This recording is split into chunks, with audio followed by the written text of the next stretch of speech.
जैसे ही गर्मियों का मौसम आने लगता है तो बच्चों में जो इन्फेक्शन ज़्यादा देखने को मिलता है वो डायरिया, वोमिटिंग जैसे प्रॉब्लम्स हैं जिनको अक्यूट गैस्ट्रोएंटेराइटिस कहा जाता है। तो ज़्यादातर जो इन्फेक्शंस होते हैं 80% इनमें से वो वायरल इन्फेक्शन होते हैं जिनमें ना ही एंटीबायोटिक्स की ज़रूरत होती है और ना ही एंटीपैरासिटिक मेडिकेशन की ज़रूरत होती है। अगर आपके बच्चे की उम्र 6 माह से कम है तो उनको आप जो ओरल फीड है वो कंटिन्यू रखें ताकि बच्चे डिहाइड्रेशन का शिकार ना हो। दूसरी कैटेगरी, अगर बच्चों की उम्र 6 माह से ज़्यादा है तो उनको आप लो ओस्मोलार ORS जो डब्ल्यू रिकमेंडेड ORS होता है आप वो स्टार्ट कर दें। एक साशे को आप 500 ml के अंदर डाइल्यूट करें और सिर्फ वैसे बच्चों को देना शुरू कर दें ताकि बच्चे खुदा ना खास्ता डिहाइड्रेशन का शिकार ना हो, उनका हाइड्रेशन स्टेटस मेंटेन रहे अनटिल अनलेस आप हॉस्पिटल की तरफ रुजू कर लें। में वालिदैन बच्चों का खाना पीना बंद कर देते हैं तो आप बच्चों का खाना पीना हरगिज़ बंद ना करें, आप उनको डाइट कंटिन्यू रखें। आप उसमें जो सॉफ्ट डाइट होती है आप उस पर उनको कन्वर्ट कर दें जिनमें केला, खिचड़ी, मूंग की दाल और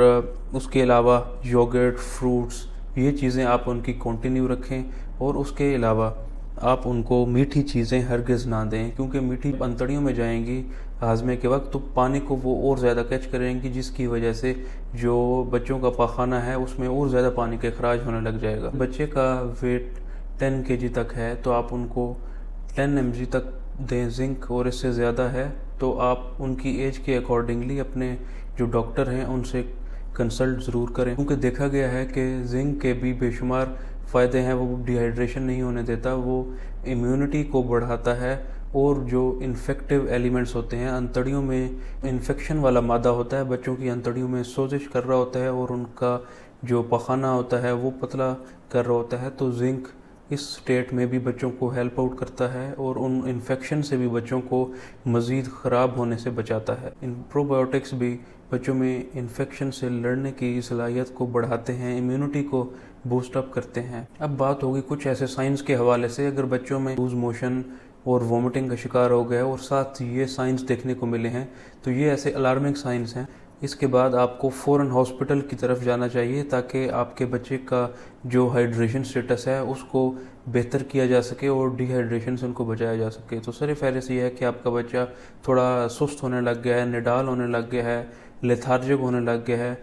लेजीनेस के एलिमेंट ज़्यादा होने लग गया है। उसके अलावा जो बच्चा अगर छोटा है तो उसका जो सर का तालू होता है वो अगर बैठने लग गया है तो ये भी एक साइन है डिहाइड्रेशन का, जिसम में जो पानी है उसकी कमी वाक़ई होने लग गई है। इसके अलावा बच्चों का मुंह खुश्क होने लग गया है, वो रो रहे हैं तो आँखों से जो आंसू है वो सही से नहीं बह रहे, आँखों का पानी जो है वो खुश्क होने लग गया है, तो ये भी एक साइन है कि बच्चों में डिहाइड्रेशन होने लग गई है। बच्चों की जो जिल्द है वो खुश्क होने लग गई है, जिल्द के नीचे जो पानी है जिसको हम पिंच करके स्किन को देखते हैं, जिसको हम टर्गर प्रेशर कहते हैं स्किन का, अगर वो कम होने लग गया है तो भी बच्चे डिहाइड्रेशन के शिकार होने लग गए हो। फ़ौरन आप उनको हॉस्पिटल्स की तरफ लेके जाएं क्योंकि एक ऐसी स्टेट डेवलप हो जाती है कि फिर बच्चे ओरली इनटेक नहीं कर पा रहे होते, जिसको हम सीवियर डिहाइड्रेशन कहते हैं। तो इसमें आईवी मेडिकेशन की जाती है, ड्रिप के ज़रिए बच्चों के खून में नमकियात वाला पानी पहुंचाया जाता है ताकि उनका हाइड्रेशन स्टेटस दोबारा से बहाल हो। जो वायरल इन्फेक्शन होता है इनमें जस्ट हमने